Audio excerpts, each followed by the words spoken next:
What if I told you your phone is the reason you can't focus, can't sleep, and can't feel happy anymore? Sounds dramatic, right? But here's the truth. Every scroll, every notification, every mindless minute you spend glued to your screen is rewiring your brain, and not for the better. I didn't realize how much of my life I was giving away until I took it back. And in just 1 week, everything changed. This is the habit that freed me from the addiction no one talks about, and it might just be the most powerful change you can make starting today. In today's digital age, screens are everywhere: our phones, our laptops, TVs, tablets, even our watches. We wake up to screens, we eat with screens, and we fall asleep with screens still glowing inches from our faces. But here's the catch. What we think of as connection is quietly disconnecting us from our focus, our goals, and even our peace of mind. Before I adopted this habit, I was always wired but strangely drained. I couldn't sit still without reaching for my phone. I couldn't finish a task without checking a notification.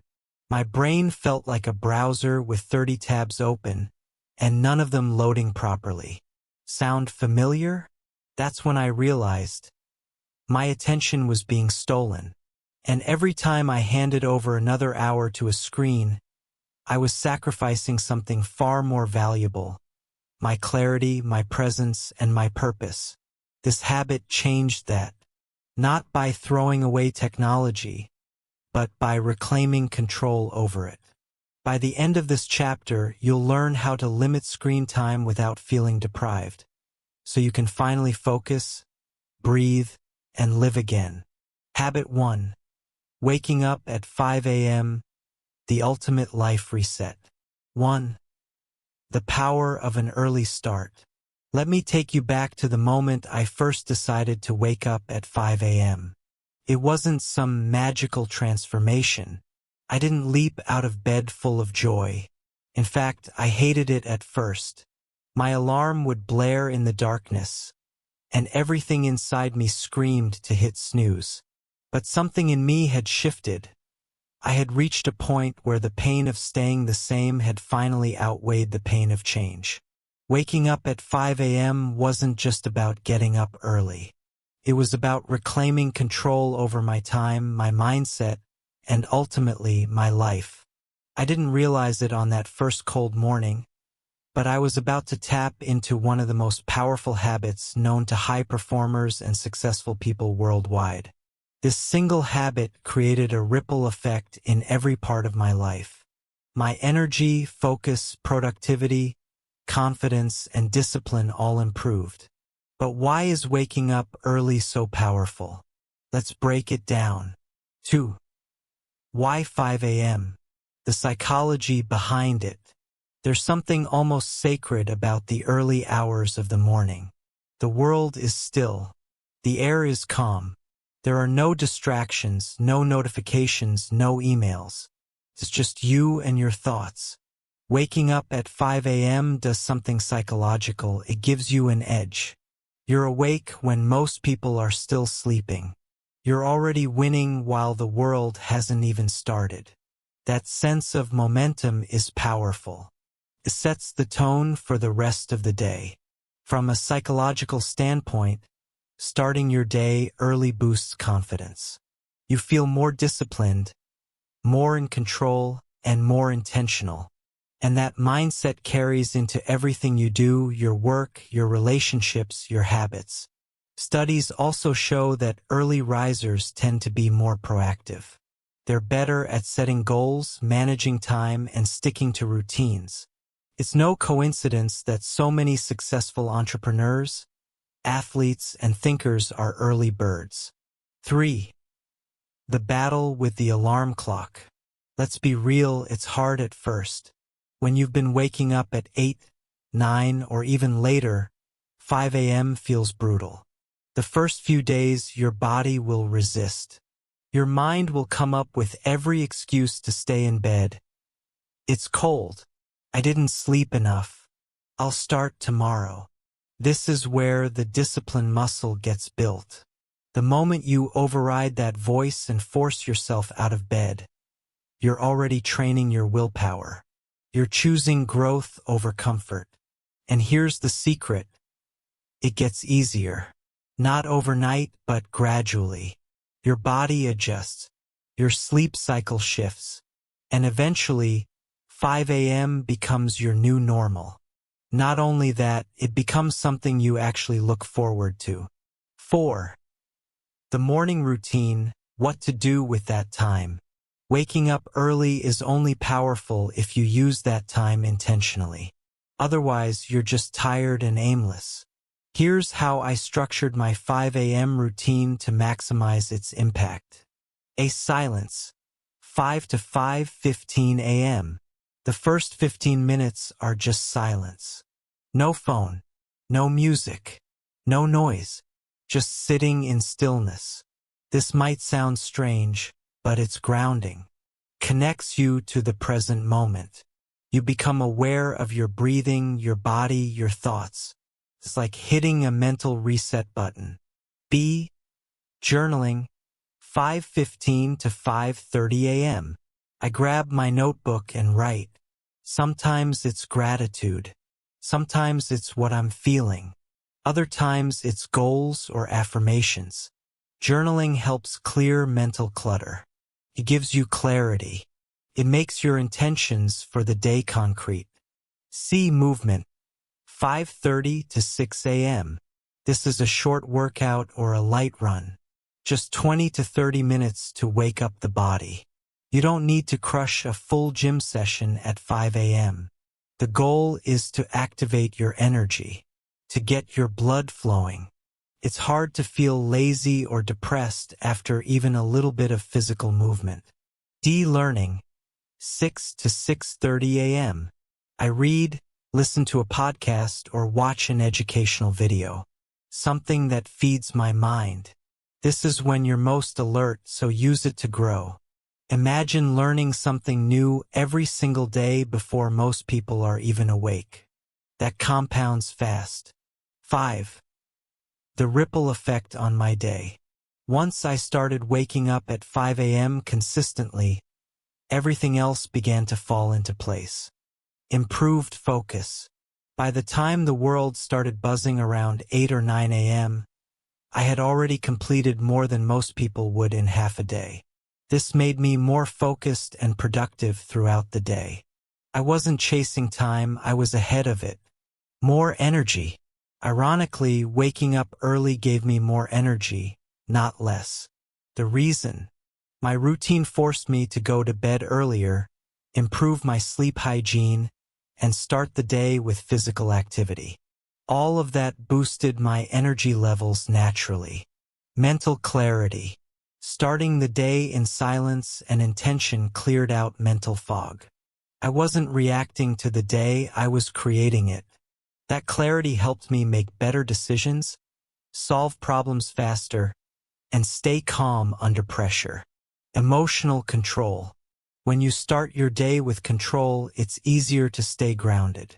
You're not jumping out of bed in a panic, reacting to notifications, or rushing. You're in charge. That emotional composure stays with you. 6. Beating the common excuses. Let's address the most common pushbacks people have. I'm not a morning person. That's not an identity, that's a habit. Nobody is born a morning person. You become one by training your body and mind to function better earlier. Takes time, but it's absolutely possible. I don't have time. Waking up earlier gives you time. You're literally creating space in your life. And guess what?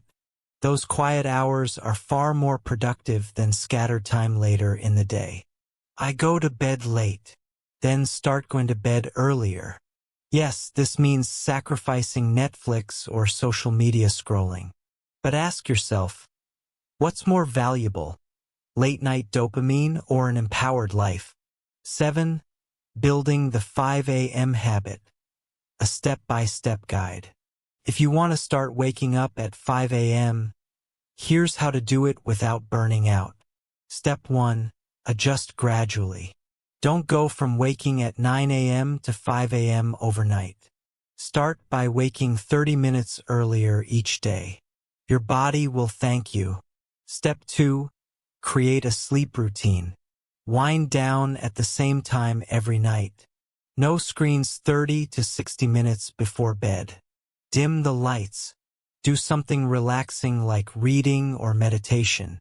Step 3. Prep the night before. Lay out your clothes, journal, and anything else you'll need. This removes friction in the morning. Step 4. Don't hit snooze. Put your alarm across the room. The moment it rings, get up and move. Count down 5, 4, 3, 2, 1, and just do it. Mel Robbins calls this the 5-second rule. It works. Step 5. Stay consistent. Even on weekends. The goal is to build rhythm, not chaos. Your body thrives on patterns. 8. The emotional transformation. Beyond productivity, this habit transformed me emotionally. I stopped feeling overwhelmed all the time. I stopped procrastinating. I stopped feeling like life was just happening to me. Waking up early made me feel capable again. Like I had control. Like I could handle whatever the day threw at me. It also built quiet confidence. There's something about doing hard things consistently that makes you trust yourself more. And when you trust yourself, you don't need external validation. You become internally anchored. 9. Unexpected benefits I never anticipated. Here are some surprising changes that came from this one habit. My creativity skyrocketed. Early mornings became my most creative time. My anxiety decreased. Having time for silence and structure helped calm my nervous system. My relationships improved. I was more present and patient. I started eating better.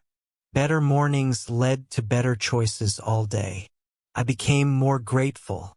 Seeing the sunrise each day reminded me how beautiful life can be.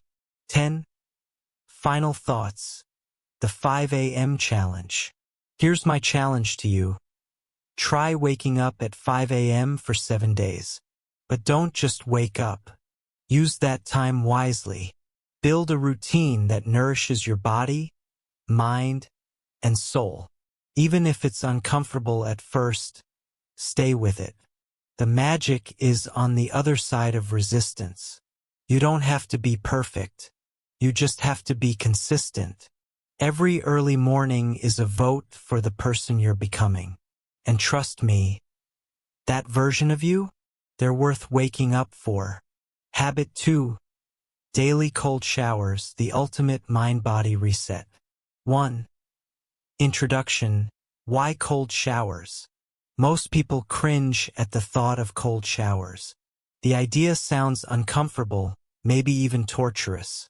But what if I told you that this one simple habit could boost your energy, sharpen your mind, toughen your discipline, and elevate your mental health? All in just a few minutes each day. Cold showers are not just about enduring discomfort. They're a tool, one that ancient warriors, elite athletes, and peak performers have used to build resilience, grit, and clarity.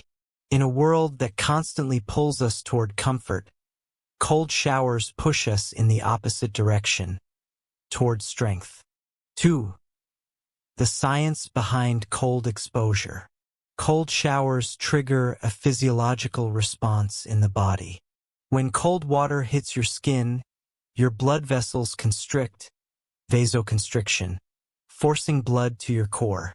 Once you warm up, they dilate again, vasodilation, flushing your system and increasing circulation. This process has several scientifically backed benefits. Improved immunity. Cold exposure stimulates white blood cell production, enhancing your body's ability to fight disease. Boosted metabolism. Your body burns more calories trying to regulate your internal temperature. Increased endorphins. Cold showers trigger the release of feel-good chemicals like norepinephrine and dopamine, often linked to better mood and focus, better recovery. Athletes use ice baths to reduce inflammation and speed up recovery. Cold showers offer similar, albeit milder, benefits. Stress resistance. Over time, cold exposure lowers cortisol levels and conditions your nervous system to remain calm under pressure. 3. Psychological strengthening through discomfort. More than the physical benefits, the true magic of cold showers lies in the psychological transformation. Every morning when you step into that freezing water, you're training your mind to override its instincts. Your brain screams, "No, this is uncomfortable. Don't do it." But you step in anyway. That decision to embrace temporary discomfort is what builds resilience. Cold showers teach you discipline, self-control, and delayed gratification. You become someone who does hard things, even when you don't feel like it. And that mindset spills into every other part of your life. Work, relationships, fitness, and emotional regulation. 4. Cold showers as a morning routine anchor. Starting your day with a cold shower is like flipping the on switch for your brain. It jolts you awake, clears the mental fog. It makes coffee feel unnecessary. More importantly, it becomes an anchor, your first win of the day. If you can conquer the cold first thing in the morning, you subconsciously tell yourself, "I can handle anything today throws at me." That sense of accomplishment carries through your morning routine and sets a powerful tone. Suddenly, working out, meditating, eating clean, or tackling your to-do list becomes easier. It's a domino effect of discipline. 5. How to start. A beginner's cold shower protocol. If the idea of jumping into an icy shower terrifies you, don't worry. It did for me too. Here's a step-by-step guide to ease into it. Week 1. Contrast showers. Start with your usual warm shower. For the last 30 seconds, turn the water to cold as it gets. Focus on breathing deeply and staying calm. Gradually increase to 60 seconds over a few days. Week 2. Full cold showers. 2 to 3 minutes. Go straight into a cold shower. Start with your feet, then arms, then chest, and finally your head. Control your breathing. Aim for 2 to 3 minutes total. Pro tips. Use a timer or song to track the duration. Don't tense up, relax your muscles and breathe. Focus on the mental game. This is where I grow. 6. The mental war zone, what to expect emotionally. The first few days you'll probably hate it. Your body will shiver, your breath will feel shallow, and your mind will try to talk you out of it. This is the war zone. But here's the shift that happens. Once your body adapts, the discomfort fades. What's left is pride, power, and presence. You'll notice that your inner voice becomes quieter. The anxiety, the overthinking, the noise, it all calms down. You'll walk out of the shower feeling present, alive, and grounded. That's when the cold shower goes from being a physical practice to a spiritual one. 7. Unexpected emotional benefits. What surprised me the most wasn't the energy or the metabolism boost. It was the emotional release. Cold showers have a strange way of purging emotional tension. Days when I felt anxious, overwhelmed, or mentally drained, a cold shower would act like a reset button. I'd step out feeling not just refreshed, but lighter. Over time, I started using cold showers as an emotional management tool. Bad mood? Cold shower. Low motivation? Cold shower. Feeling stuck? Cold shower. It became a ritual not just for hygiene but for healing. 8. Long-term benefits. What changes after 30 days? After a month of cold showers, I noticed some radical shifts. Energy. My body felt charged throughout the day, especially in the mornings. Focus. My mind was clearer, more alert, and more decisive. Mood. I felt more emotionally stable, less reactive, and more in control. Confidence. Knowing I could overcome discomfort daily made me feel mentally bulletproof. Sleep. Cold showers at night or contrast showers improved my deep sleep cycles. But more than anything, I felt like I had reclaimed control of my mind and body. Cold showers were a daily reminder that I was the type of person who chooses growth over comfort. 9. Facing the resistance every morning. Let's be honest, there's never a morning when you feel like taking a cold shower. Even after weeks, there's still a part of you that hesitates before stepping in. That hesitation is the point. It's the daily battle. And the win isn't just the water hitting your skin. It's the decision to say yes to discomfort. That micro-decision trains your nervous system to become more adaptable. It builds emotional tolerance. And it creates a foundation of earned self-respect, the kind that comes from knowing you don't back down. 10. The warrior mindset in everyday life. Eventually, cold showers become more than a habit. They become an identity marker. You're no longer just someone who takes cold showers. You're someone who does hard things, who faces fear, who leans into discomfort, and grows stronger from it. That mindset is contagious. It'll show up in your conversations, your workouts, your discipline around social media or junk food, even in how you handle rejection or criticism. It's the warrior mindset, one forged not in books or theory, but in action, in cold, brutal, honest action. 11. Common misconceptions and myths. Let's address a few myths. Cold showers are bad for your health. Not true unless you have certain medical conditions like cardiovascular disease. For healthy individuals, they're generally safe and beneficial. You'll get sick from cold showers. On the contrary, regular cold exposure can strengthen your immune system. You need to stay in the cold water for 10 minutes to get benefits. Nope. Just 2 to 3 minutes a day is enough to start seeing results. 12. How to stay consistent. Consistency is everything. Here are a few hacks. Track it. Use a habit tracker to mark each day. Make it fun. Blast music while you shower. Use a countdown. Anchor it. Always follow it with something enjoyable, like a hot tea or a great breakfast. Accountability. Join a cold shower challenge or get a friend involved. 13. Final thoughts. The cold as a teacher. At its core, cold showers are more than hygiene. They're a lesson in self-mastery. The cold is honest. It doesn't care about your excuses or your mood. It shows you who you are when no one is watching. When you choose to face that discomfort every single day, you transform. You build grit. You gain clarity. You step into power. And that's what this journey is about. Not just transforming your habits, but transforming yourself. Habit 3. Practicing daily gratitude. Gratitude is one of those quiet forces that doesn't make a lot of noise. But when consistently practiced, it completely transforms how you experience life.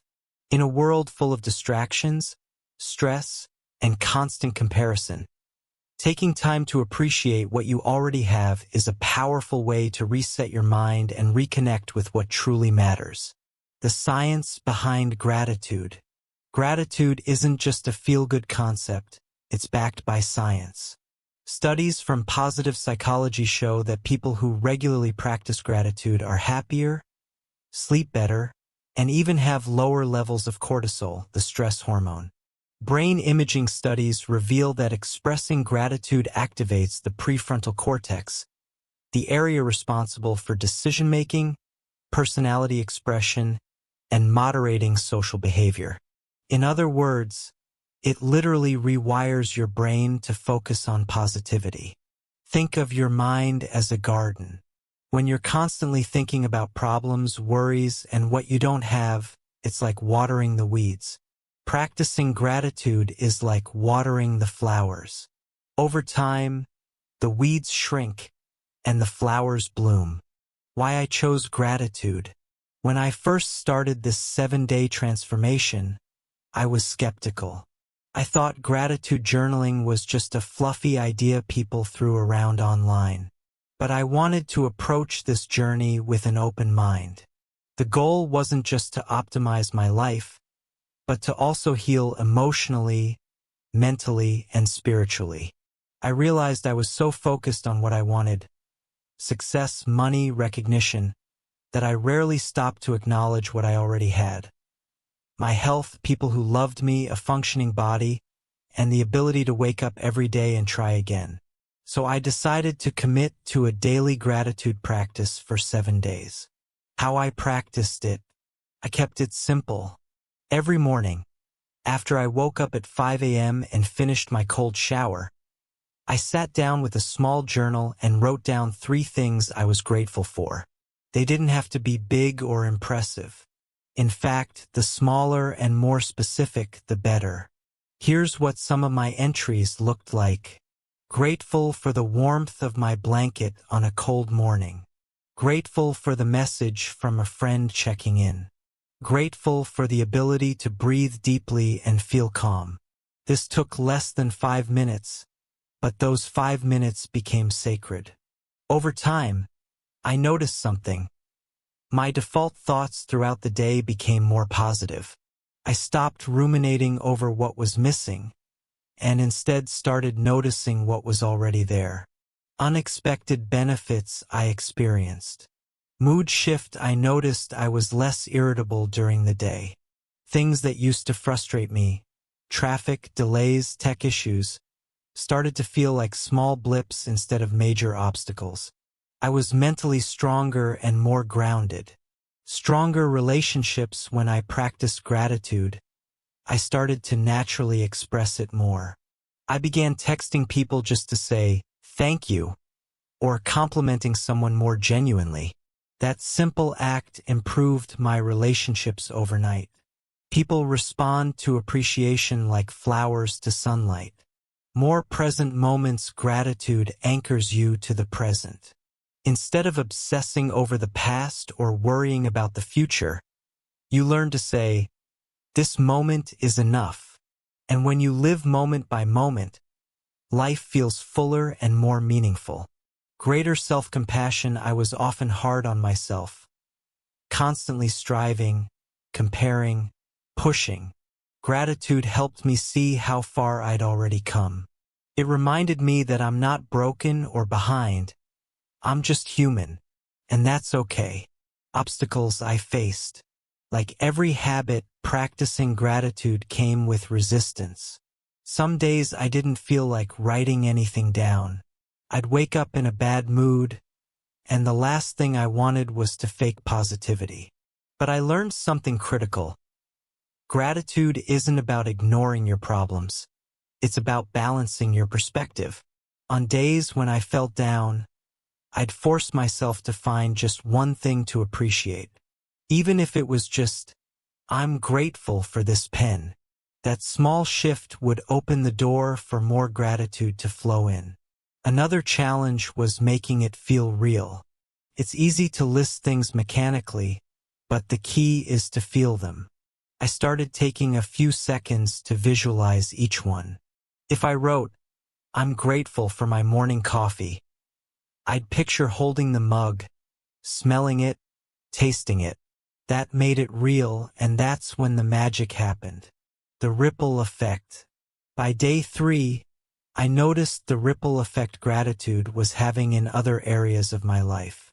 I was more motivated to take care of my health, more generous with my time, and even more resilient when things went wrong. Instead of seeing problems as burdens, I began to see them as opportunities. For example, one morning I woke up to a flat tire. Normally, I would have been angry, but that day, I thought, at least it didn't happen on the highway. That's the power of gratitude. It doesn't erase difficulties, but it reframes them. Long-term impact. By the end of the week, gratitude was no longer just a task. It became a lens. It was like upgrading my mental operating system. The world didn't change, but the way I experienced it did. And the best part? This habit is so easy to sustain. You don't need money, time, or special tools. Just a few minutes and a willingness to pay attention. Today, I still keep my gratitude journal, but I've also started practicing it in real time. When something good happens, I pause and savor it. When I'm with someone I care about, I let them know. When I'm struggling, I ask myself, what's one thing I can still be thankful for right now? How you can start practicing gratitude. If you want to build this habit into your life, here's how to get started. Use the 3x3 method. Every morning, write down 3 things you're grateful for. Be specific.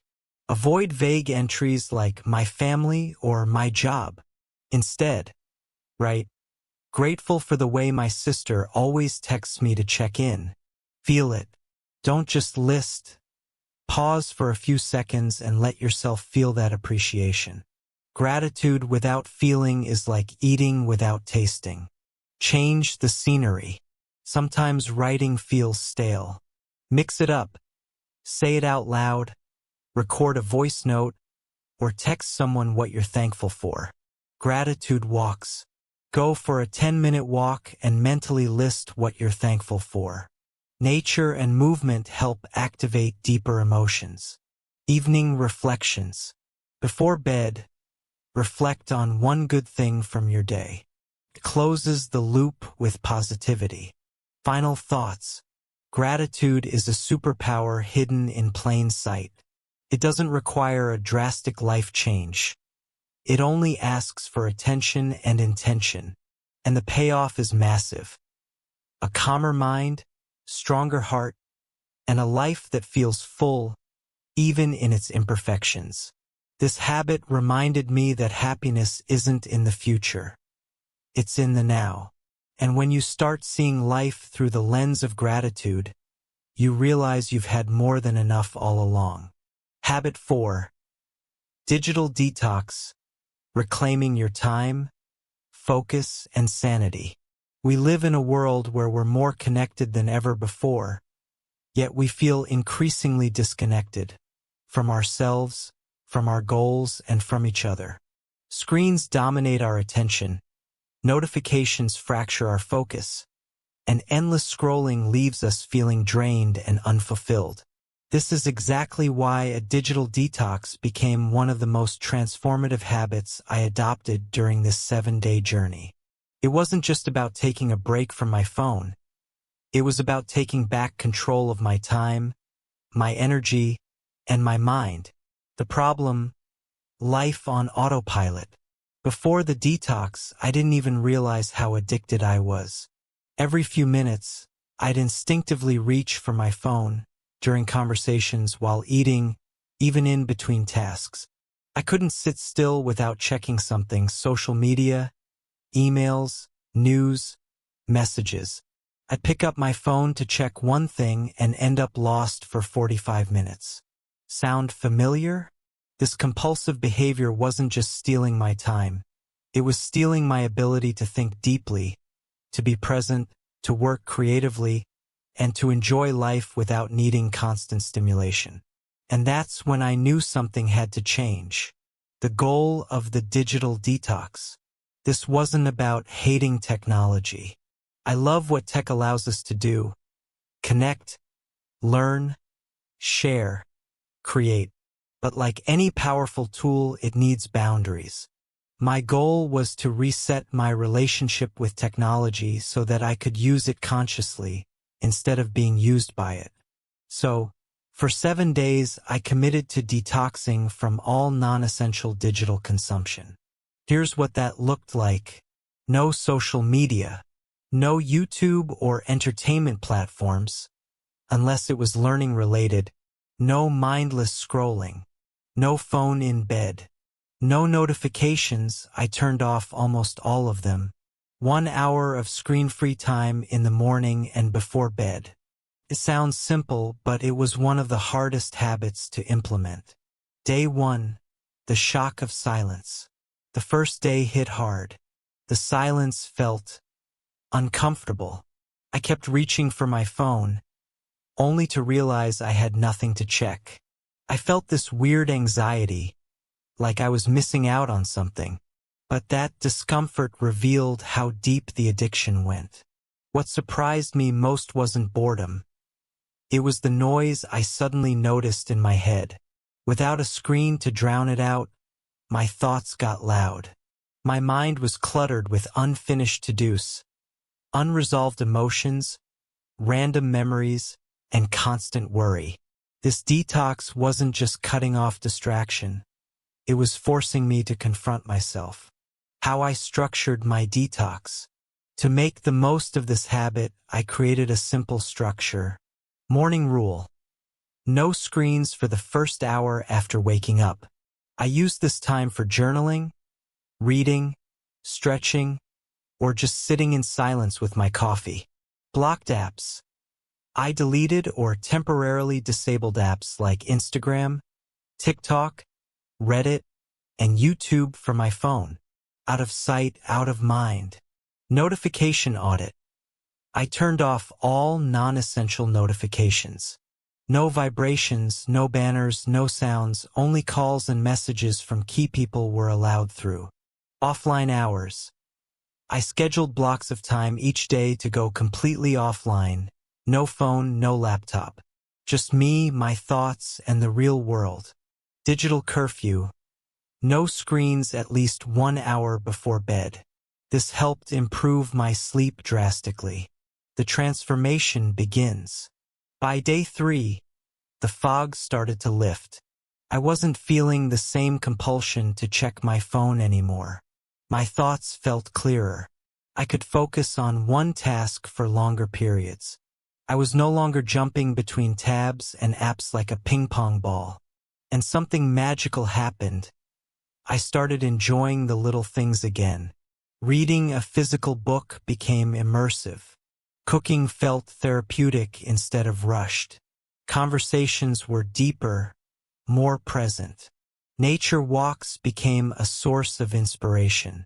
Without the constant digital noise, life became richer, simpler, more grounded. Key benefits I experienced. 1. Improved focus. Once the digital distractions were out of the way, I realized how much time I wasted every day. My attention span improved dramatically, and I was able to enter deeper states of work and flow. 2. Enhanced creativity. The brain needs boredom to spark creativity. Without constant input from memes, reels, and viral videos, I began generating my own ideas. I started writing more, thinking differently, solving problems with more clarity. 3. Emotional regulation. Without external emotional triggers, social media drama, news cycles, comparison traps, I felt calmer and more in control of my emotions. I stopped reacting and started responding more mindfully. 4. Deeper sleep. Removing screens before bed helped me fall asleep faster and wake up feeling more rested.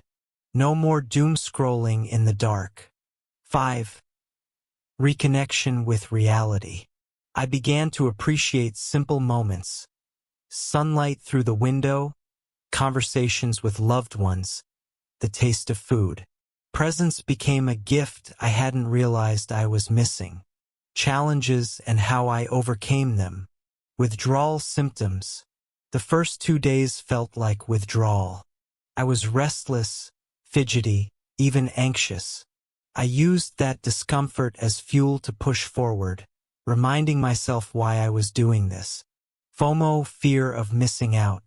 I kept wondering what I was missing online, but I reminded myself, if something is truly important, it will find me.